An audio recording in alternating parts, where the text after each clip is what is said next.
Hello বন্ধুরা, তোমরা সবাই ভালো আছো? আজকে আমি করব দেখো ছোলার ডাল আর পনির। পনির দিয়ে ছোলার ডাল করব, তাই রেসিপিটা তোমাদের সাথে শেয়ার করছি। দেখো আমি কিভাবে পনির ছোলার ডাল করি। এই কড়ায় তেল দিয়েছি, তেলটা গরম হয়ে গেছে। এবার পনিরটা দিয়ে দেবো। কড়ার মধ্যেই একটু হলুদ আর নুন দিয়ে দিয়েছি। সবটা দিয়ে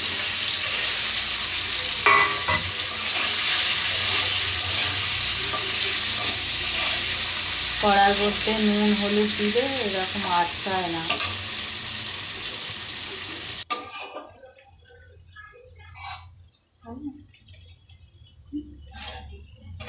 দেখো পনিরটা ভাজা হয়ে গেছে, কি সুন্দর। কড়াই একটুখানি নুন আর হলুদ দিয়েছিলাম, একটুও কড়াই লাগেনি। কি সুন্দর ঝরঝরে ভাজা হয়েছে, বেশি ভাজিনি, হালকা করে ভেজেছি ডালে দেবো বলে। এই তেল আছে, এই তেলেই করবো। একটুখানি সর্ষের তেল অল্প করে দিয়ে দিলাম।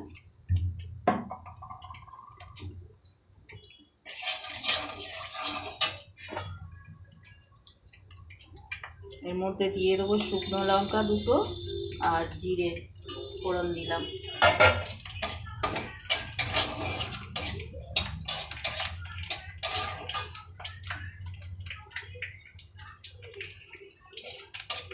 শুকনো লঙ্কা জিরেটা একটু হোক।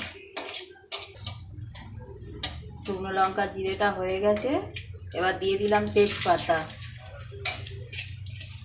তেজপাতা দিয়ে আমি এই মশলাটা দিয়ে দিলাম। এতে আছে আদা, একটু জিরের গুঁড়ো আর একটু হলুদ। ডালে আর বেশি কিছু দিতে লাগে না, এটা দিলেই হবে। বাটিটা দিয়ে একটু জল দিয়ে দিলাম।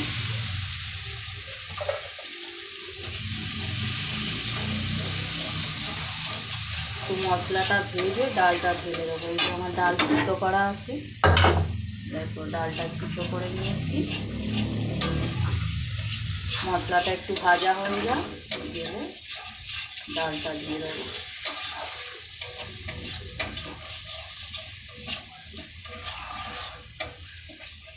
মশলাটা ভাজা হয়ে গেছে, তেল ছেড়ে দিয়ে দিয়েছে।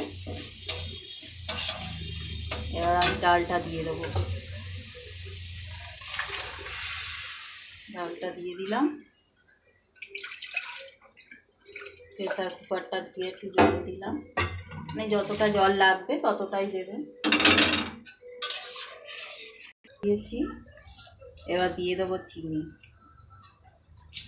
আমি দিচ্ছি 2 চামচ চিনি। আমরা একটু মিষ্টি বেশি খাই, তোমরা যে যেরকম। ডাল সিদ্ধ করার সময় নুন দিয়েছিলাম, যেন আমি অল্প করে দেবো, তারপর খেয়ে দেখে। ব্যাস, একটু ফুটলেই পনিরটা দিয়ে দেবো, দিলেই ডাল হয়ে যাবে। তোমরা এরকমভাবে করে খেয়ে দেখো, ভালো লাগবে। তোমরা কে কিরম খাও কমেন্ট করে জানাবে। ডালে জল দিয়ে দিয়েছিলাম, ডালটা ফুটে গেছে। এবার আমি পনিরটা দিয়ে দেবো। এখানে ছিল হচ্ছে 200 পনির, সবটাই দিয়ে দিয়েছি।